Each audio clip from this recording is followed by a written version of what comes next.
아멘. 살아계신 하나님의 말씀은 열왕기상 22장 13절로 28절까지 말씀입니다. 구약성경 555쪽입니다. 555쪽 열왕기상 22장 13절로 28절까지 교독을 드리겠습니다.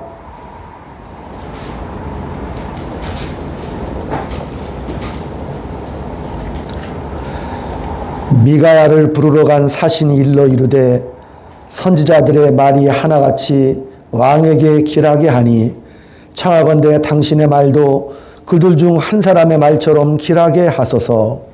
미가야가 이르되 여호와께서 살아계심을 두고 맹세하노니 여호와께서 내게 말씀하시는 것 곧 그것을 내가 말하리라 하고 이에 왕에게 이르니 왕이 그에게 이르되 미가야야 우리가 길르앗 라못으로 싸우러 가랴 또는 말랴. 그가 왕께 이르되 올라가서 승리를 얻으소서. 여호와께서 그 성읍을 왕의 손에 넘기시리이다. 왕이 그에게 이르되 내가 몇 번이나 내게 맹세하게 하리라. 내가 여호와의 이름으로 지시한 것으로만 내게 말하리라. 그가 이르되 내가 보니 온 이스라엘이 목자 없는 양같이 산에 흩어졌는데 여호와의 말씀이 이 무리에게 주인이 없으니 각각 평안히 자기의 집으로 돌아갈 것이니라 하셨나이다. 이스라엘의 왕이 여호사밧 왕에게 이르되 저 사람이 내게 대하여 이러한 것을 이해하지 아니하고 흉한 것을 이해하겠다고 당신에게 말씀하지 아니하셨나이까. 미가야가 이르되 그런즉 왕은 여호와의 말씀을 들으소서. 내가 보니 여호와께서 그의 보좌에 앉으셨고 하늘의 만군이 그의 좌우편에 모시고 서 있는데 여호와께서 말씀하시기를 아합을 깨어 그를 길르앗 라못에 올라가서 죽게 할까 하시니 하나는 이렇게 하겠다 하고 또 하나는 저렇게 하겠다 하였는데 한 영이 나와 여호와 앞에 서서 말하되 내가 그를 꾀겠나이다. 여호와께서 그에게 이르시되 어떻게 하겠느냐. 이르되 내가 나가서 거짓말하는 영이 되어 그의 모든 선지자들 위에 있겠나이다. 여호와께서 이르시되 너는 꾀겠고 또 이르리라. 나가서 그리하라 하셨으니 이제 여호와께서 거짓말하는 영을 왕의 이 모든 선지자의 입에 넣으셨고 또 여호와께서 왕에 대하여 화를 말씀하셨나이다. 그니아의 아들 시드기야가 가까이 와서 미가야의 밥을 치며 이르되 여호와의 영이 나를 떠나 어디로 가서 내게 말씀하시느냐. 미가야가 이르되 내가 골방에 들어가서 숨는 그날에 보리라. 이스라엘 왕이 이르되 미가야를 잡아 성부와 왕과 왕자 요아스에게 끌고 돌아가서 말하기를 왕의 말씀이 이놈을 옥에 가두고 내가 평안히 돌아올 때까지 고생의 떡과 고생의 물을 먹이라 하였다 하라. 미가야가 이르되 왕이 참으로 평안히 돌아오시게 될 텐데 여호와께서 나를 통하여 말씀하지 아니하셨으리까. 또 이르되 너희 백성들아 다 들을지어다 하니라. 아멘. 아멘. 할렐루야. 우리 인사 나눕니다. 주의 사랑으로 사랑합니다. 주의 사랑으로 사랑합니다. 예, 성도님 덕분에 살맛이 납니다. 성도님 덕분에 살맛이 납니다. 영원히 사실 분 여기서 만나니 반갑습니다. 영원히 사실 분 여기서 만나니 반갑습니다. 아멘. 아멘.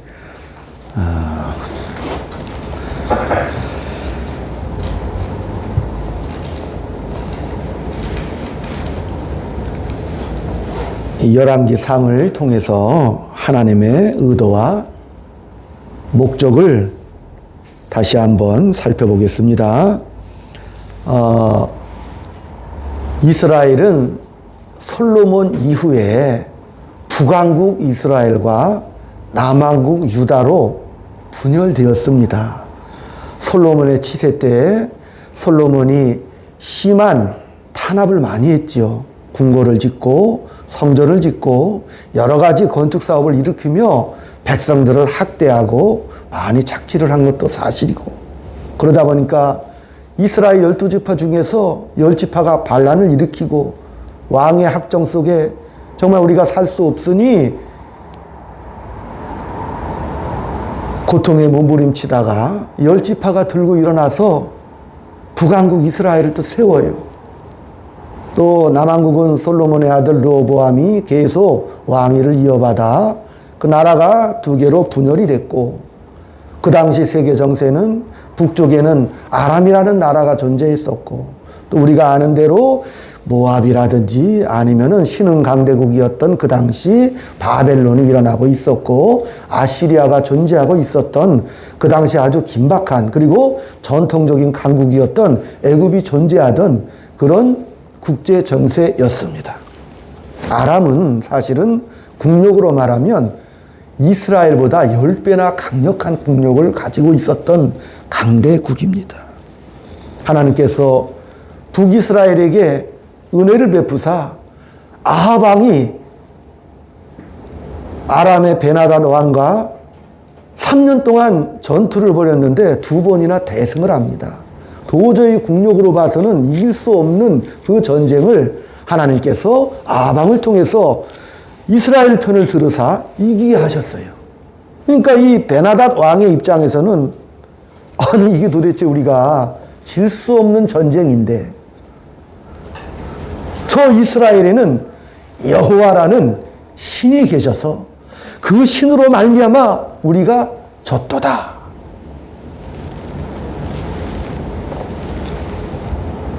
그 진 전쟁에서 길르앗 라몬이라는 성읍을 북이스라엘에게 주기로 합니다. 전쟁 배상 금으로. 그런데 이 베나닷 왕의 입장에서는 어떻게 하든지 그 땅을 돌려주려고 하지 않습니다. 왜? 국력으로 봐서는 해볼 만한 싸움이거든요.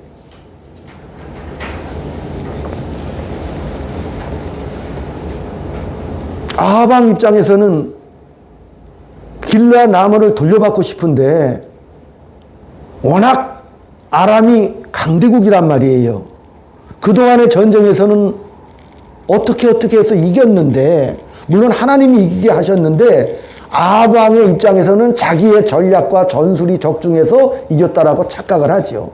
그러나 현실적인 국력의 열세에서 도저히 안 되겠다. 어떻게 해요? 남쪽의 유다의 여호사밧 왕을 부릅니다.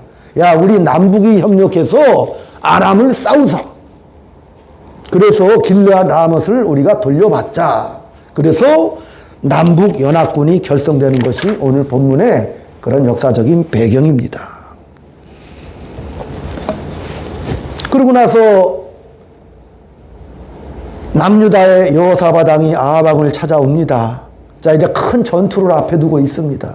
길르앗 라몬을 되찾기 위한 전투를 앞두고 있는데, 이 남쪽 유다의 여호사밧 왕의 입장에서는 뭐가 좀 불안해요.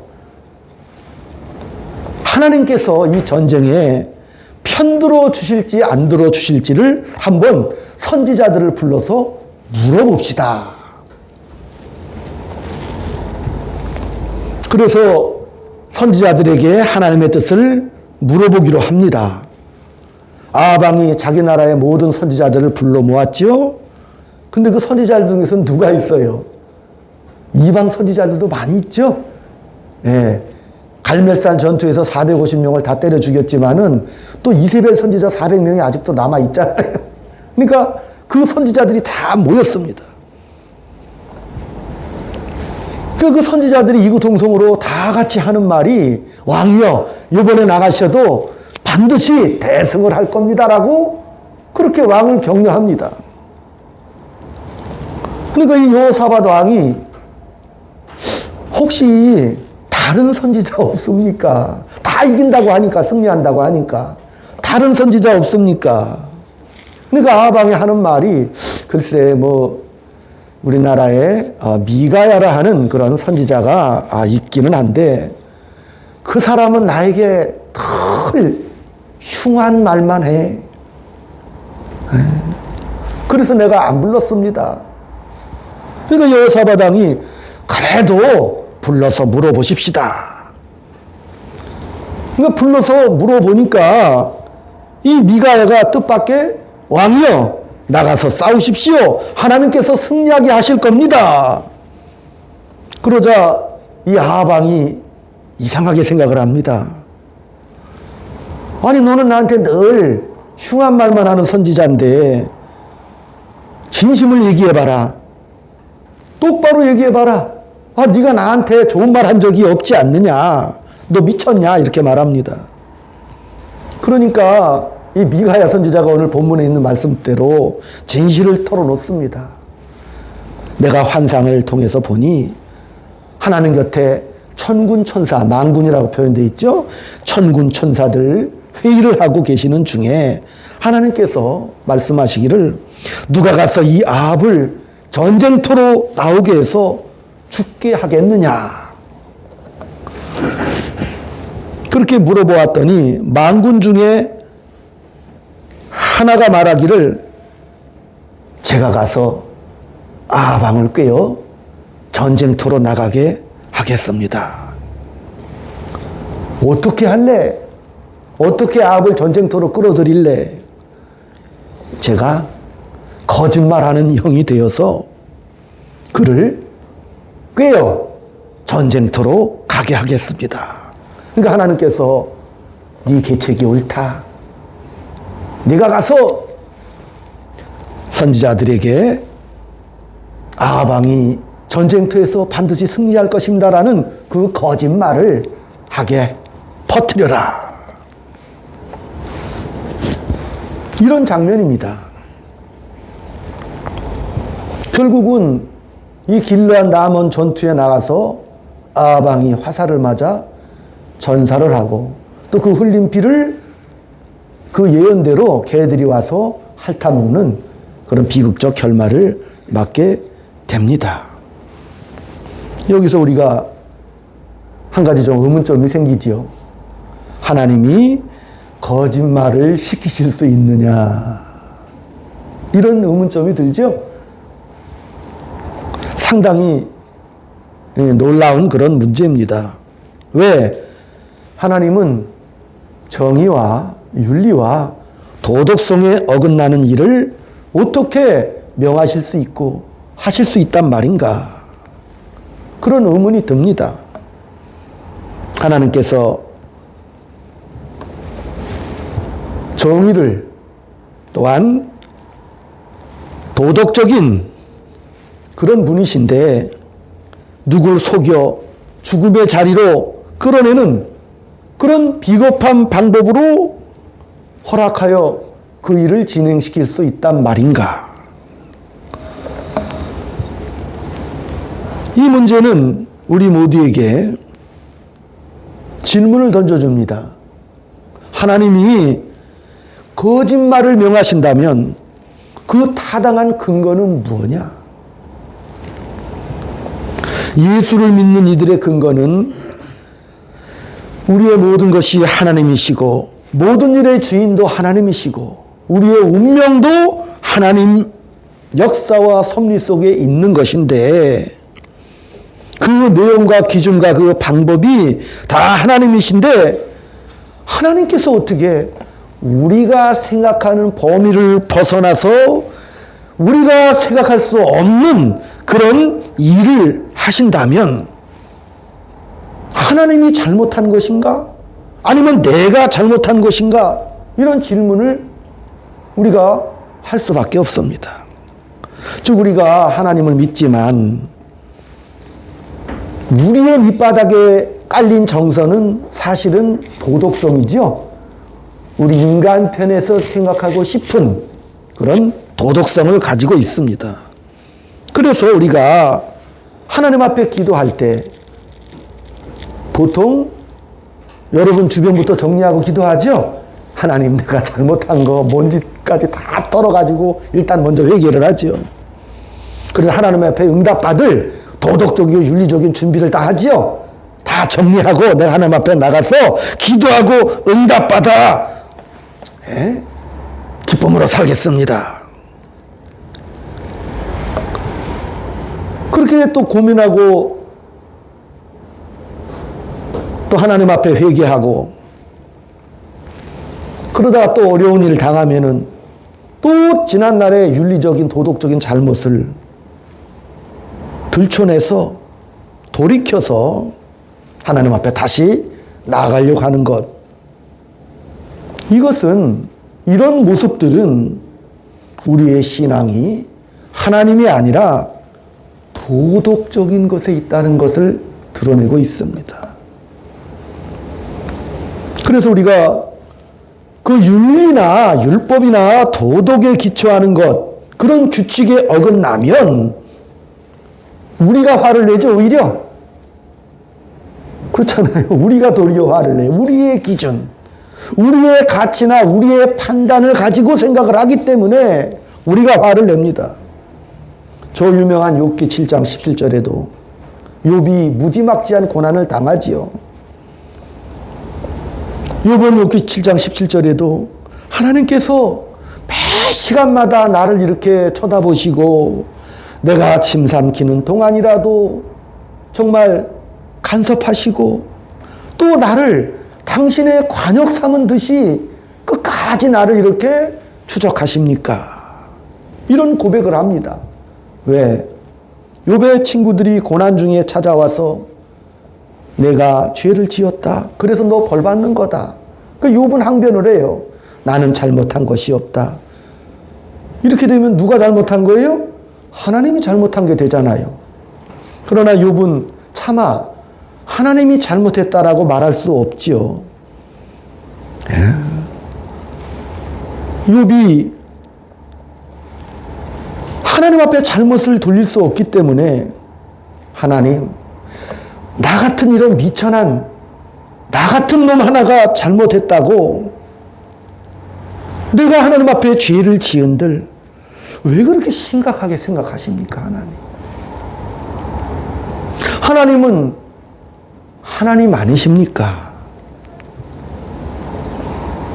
나 하나 때문에 하나님이 이렇게 관심 가지시고 피곤하시게 들들 볶아드시고 씨름하셔야 되겠습니까? 난 이제 더 이상 못합니다. 죽어버리겠습니다. 왜? 그가 당하는 시련을 자기 머릿속에서는 도저히 이해할 수가 없죠. 도덕적인 규칙이라든지 윤리적인 규범을 돌아봐도 애초에 욥은 의인이라고 못 받고 나왔죠. 의인된 욥의 입장에서는 자기의 윤리와 도덕과 규칙으로 볼 때는 도저히 이해를 할 수가 없었습니다. 그런데 자기의 기준에서 생각해 볼 때 내가 틀린 것이 없고 그러나 그 어려움과 고난은 계속되는 거 보니 나는 도저히 모르겠다. 내가 그래서 견딜 수가 없다.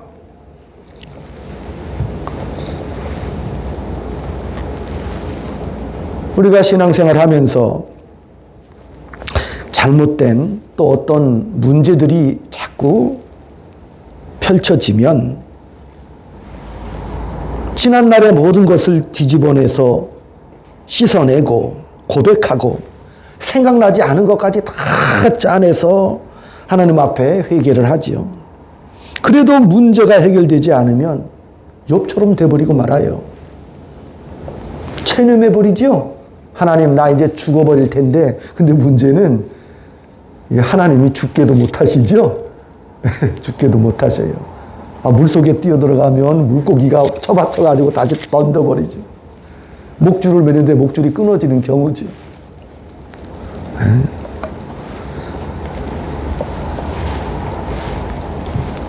또 하나님이 거짓말하는 영을 퍼뜨리게 하셨다고 했는데 이 거짓말에 속아 넘어간 선지자 한 분이 계셔요. 바로 저 유명한 예레미야 선지자입니다. 예레미야 20장에도 보면 예레미야가 하나님 앞에 부름받아 선지자 노릇하면서 당하는 그 고난을 아주 항변을 하고 있습니다. 내가 하나님의 부름을 받아 선지자로 내가 사역을 했는데 나한테 돌아온 건 고난과 핍박뿐입니다. 오늘 미가야 선지자도 하나님 앞에 들은 그것을 그대로 전했더니 아하방이 어땠어요? 감옥에 가둬버리죠? 고생의 떡과 물을 먹게 하잖아요. 오히려 고난을 당하게 하잖아요. 아니, 하나님께서 이 일에 간섭하시고 강권하셔서 내가 이 사명을 감당하고 있는데 나한테 돌아온 것은 조롱과 핍박밖에 없고 왜 보상이 없습니까? 아니, 하나님이 시켜서 내가 일을 했는데 보상이 이거란 말입니까? 원문에 보면은 하나님이 나를 속였다 이렇게 나옵니다. 하나님이 나에게 거짓말했다. 하나님이 예레미야를 세워서 하나님의 뜻을 알리고 자기 백성들을 향하여 권고하시는데 그 예레미야를 사용하십니다. 그러면 예레미야 선지자가 그 백성들에게 그 권위를 인정받아야겠죠. 그런 보상이 따라와야 되잖아요. 또한 이스라엘 백성들이 다 회개하고 돌아와야 이게 좀 맞지요, 말이. 그런데 그런 권위적 보상도 없고 그렇다고 이스라엘 백성들이 항복하여 돌아오지도 않아요. 자기가 이 직분을 맡는 바람에 어느 누구보다 형편없이 처절한 인생을 살게 되죠.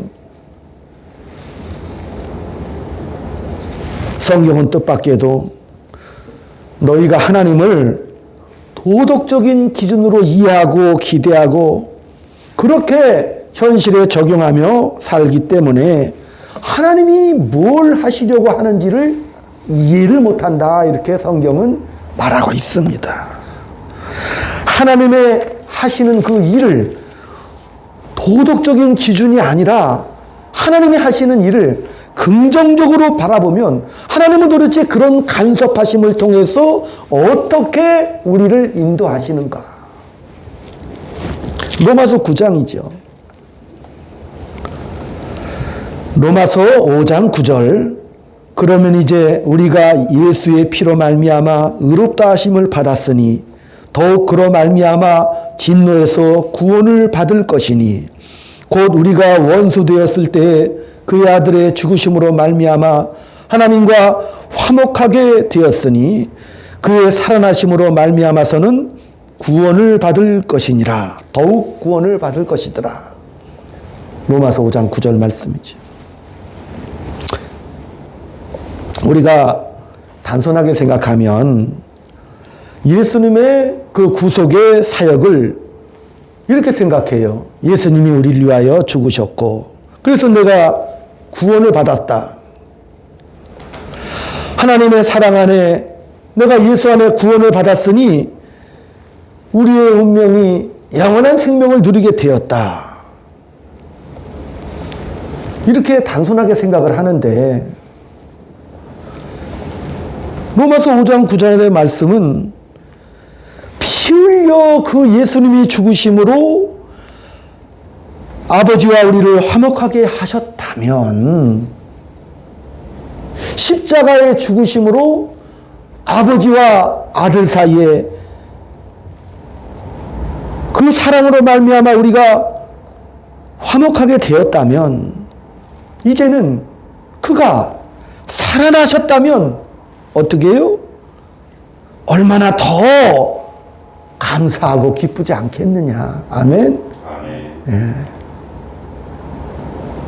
피 흘리셔서 회복하신 그 화목과 그 사랑이 우리가 이렇게 감사하잖아요. 근데 더 넘어서 그 예수님이 부활하셨다면 얼마나 더 우리를 위해 주시겠냐 그 말이죠. 아멘? 아멘. 예. 얼마나 더 하나님이 우리에게 큰 것을 주시겠느냐. 더 큰 게 뭐라 그랬어요? 우리에게 주신 날들이 명예고 감사라고 그랬죠. 그것을 누리라 그거거든요. 우리가 구원을 받았잖아요. 영원한 생명을 유업으로 받았죠. 근데 어떻게 해요? 더 나아가서 이제는 하나님이 더 큰 것을 주시겠다고 그랬죠. 부활하신 그분, 승천하신 그분, 보좌 우편에 기도하시는 그분, 그러나 그분께서 성령 하나님을 이 땅에 보내셔서 우리와 함께 하셨어요. 아멘. 그 성령 하나님과 임마누엘로 동행하며 이제 주어진 삶을 명예롭게 살고 에덴에서처럼 아담이 잠 깨어 일어나 하나님을 만나보니 아버지가 계시니 얼마나 기뻤습니까? 하와도 만들어주시니 얼마나 감사했어요. 아담의 삶은 기쁨과 감사의 일생이었겠지요. 죄가 들어오기 전까지는. 부활하시고 승천하시고 말미암아 우리에게 주시는 그 사랑, 그것이 얼마나 더 크겠습니까? 이런 반전을 보여주고 계시는 겁니다. 예. 그러니까 하나님의 긍정적인 약속들은 얼마나 더 크고 놀라운 것이냐 이렇게 말씀하고 계시는 것이죠. 근데 이 말이 우리가 어렵게 느껴지는 것은 이 도덕적 기준이 신앙의 기준이 돼버리고 말면 아버지와 자식 사이에 하나님과 우리 사이가 인격적인 사랑의 관계잖아요. 약속의 관계입니다. 그런데 도덕적 기준이 돼버리고 되면 비정하고 무심한, 그래서 인격이 없는 규칙과 기준이 돼버리고 마는 바람에 용서가 없잖아요. 부모가 자식을 기를 때 어느 부모가 규칙대로만 합니까? 어지간한 잘못에 대해서는 넘어가 주지요. 또한 자식이 잘못할 때 때로는 필요 이상으로 화를 내기도 하지요. 왜? 자기 자식에게는 엄하게 합니다. 너 그러면 안 된다.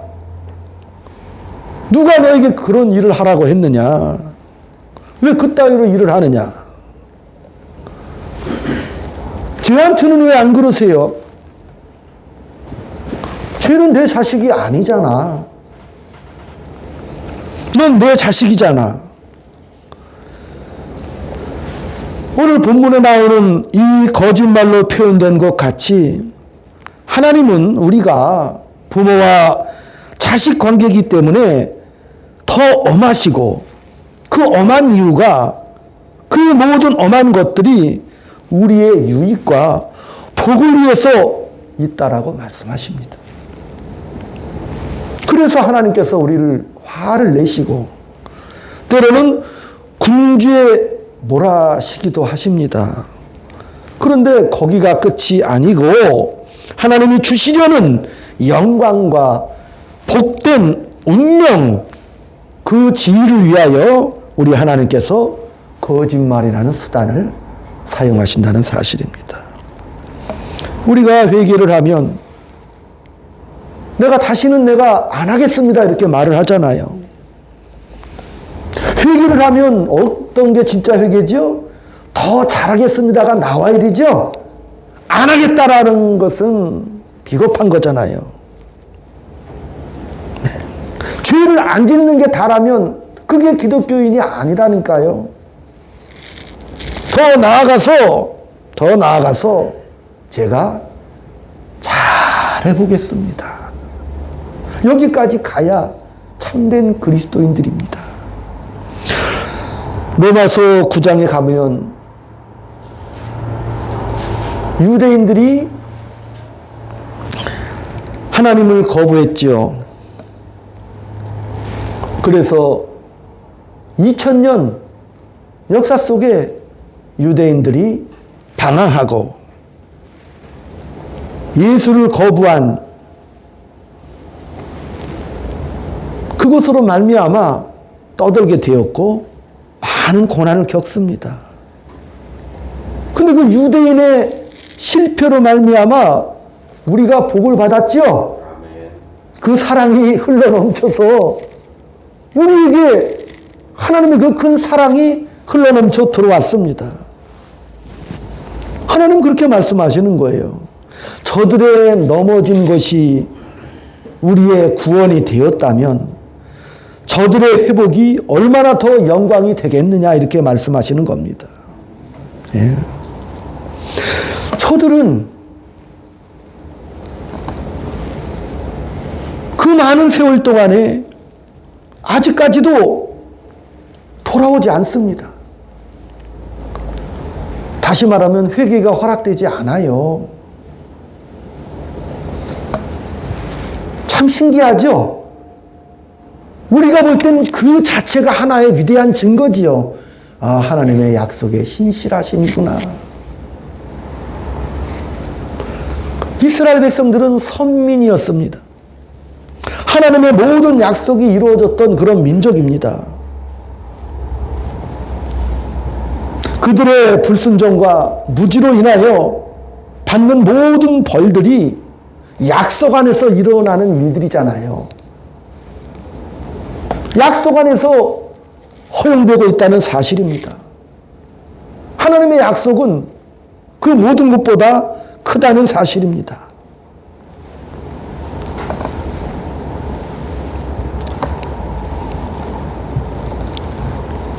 우리 생에 우리를 무너뜨리는 것이, 우리를 괴롭히는 것이, 내 마음에 찾아오는 어떤 절망이나 체념 같은 것들이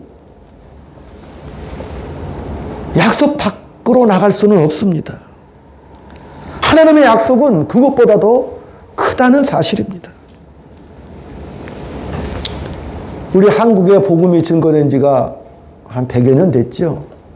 유럽의, 미국의 그런 복음의 역사는 수백 년을 지나갔죠.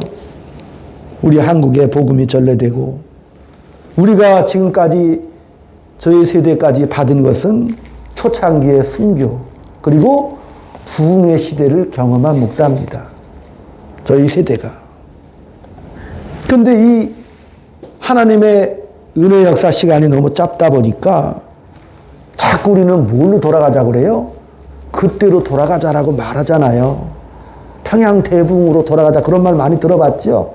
참된 회개의 시대로 돌아가자. 순교의 시대는 그냥 죽으면 끝이었죠. 그 하나가 자랑이었잖아요. 그러나 한국 기독교 역사 속에서 이제 순교로 끝나면 안 되죠? 어떻게 해요? 그 순교라는 죽음이 명예라면 살아있는 저와 여러분은 더 큰 명예로 가야겠죠? 우리 인생이 더 큰 명예와 기회로 우리가 삶을 살아야겠죠. 그 하나님의 약속은, 그 하나님의 약속의 크기는 어마어마합니다. 하나님은 우리를 사랑하는 자식을 기르는 것 같이 온 정성 다해서 때로는 꾸중도 하시고 벌도 내리시고 또한 우리를 위해서라면 자신을 죽음으로 내놓고 조롱과 멸시와 핍박도 다 받으시고 외면도 다 당하십니다. 왜? 부모가 자식을 위해 모든 희생을 아끼지 않는 것처럼 하나님이 그렇게 정성을 다해서 우리를 길러주셨습니다. 이스라엘 역사 내내 그들은, 그 자식은 그 하나님 앞에, 그 하나님의 정성과 간섭하심과 사랑 앞에 뭐라고 그랬어요? 하나님 누구세요? 하나님 누구세요가 그들의 삶이었죠. 하나님을 모른다니까요. 이두마차 하나님, 바알신도 섬기죠. 여호와도 섬겨요. 백성들의 입장에서는 전혀 이상한 일이 아니라고 그랬잖아요. 왜? 아니 바알이면 어떻고 여호와면 어때? 평안과 안식만 주면 그뿐이죠. 그들의 행태가 그랬다니까요. 하나님 누구세요?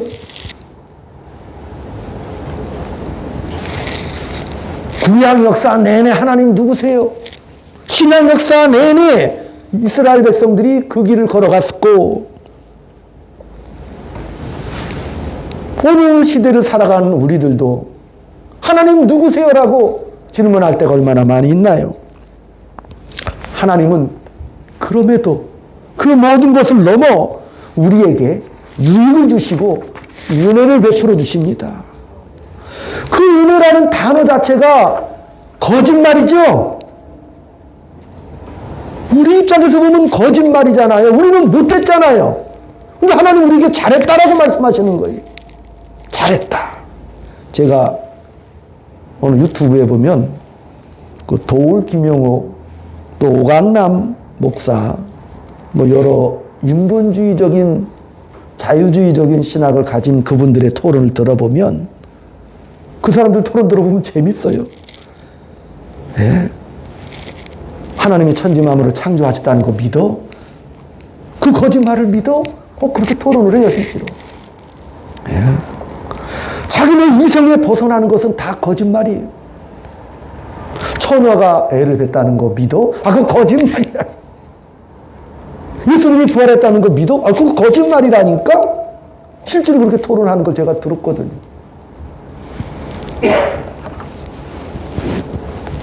왜? 우리가 아는 모든 규칙을 벗어났죠? 거짓말이잖아요. 부모가 자식을 기를 때 그 보호와 진정성의 높이와 크기를 우리에게 나타내는 것이 바로 하나님의 거짓말입니다. 은혜를 베푸시고 기적을 베풀어 주십니다. 저는 이스라엘 백성들이 광야 40년 생활 동안 250만에 달하는 그 백성들이 먹고 살고 하나님의 기적 같은 은혜를 맛보고 살았지요.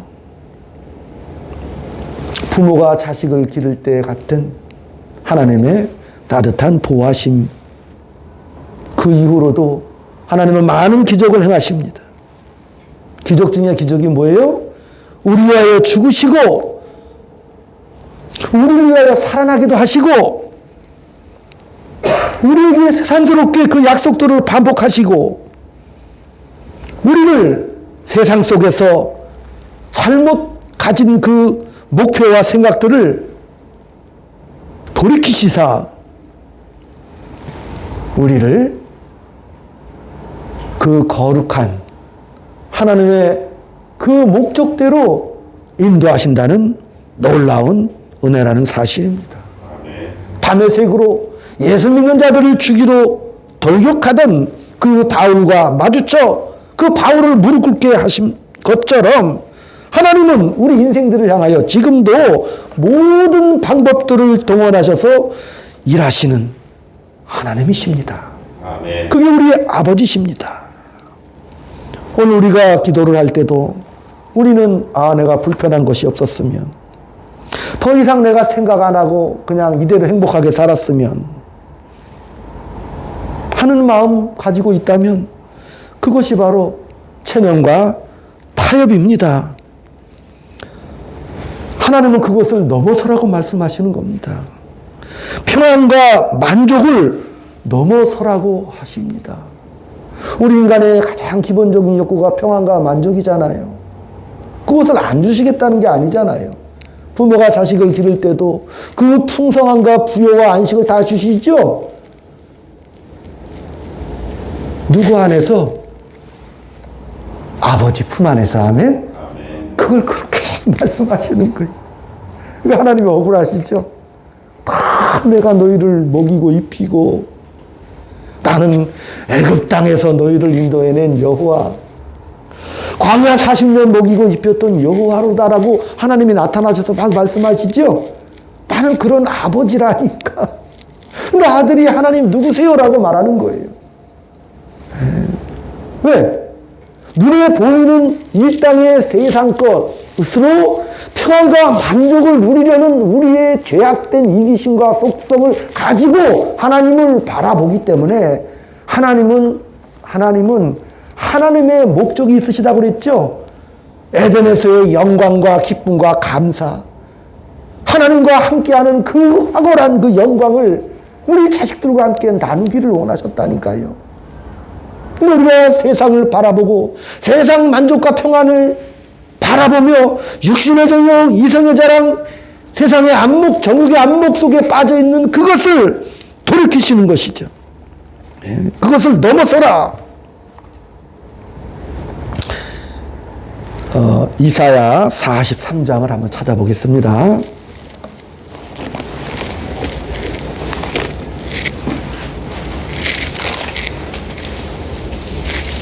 1절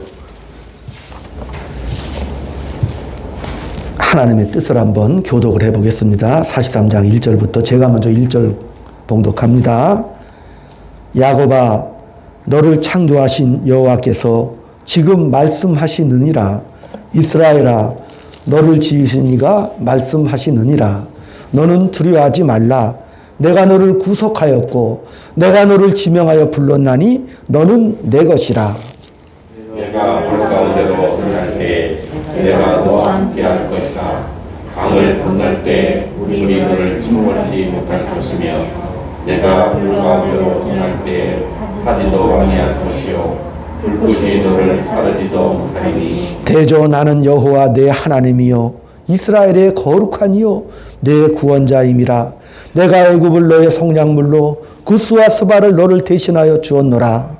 내가 내 눈에 보배롭고 존귀하며 내가 너를 사랑하였은즉 내가 내 대신 사람들을 내어주며 백성들이 내 생명을 대신하리니. 두려워하지 말라. 내가 너와 함께하여 내 자손을 동쪽에서부터 오게 하며 서쪽에서부터 너를 모을 것이며 내가 북쪽에게 이르기를 내놓으라. 남쪽에게 이르기를 가둬두지 말라.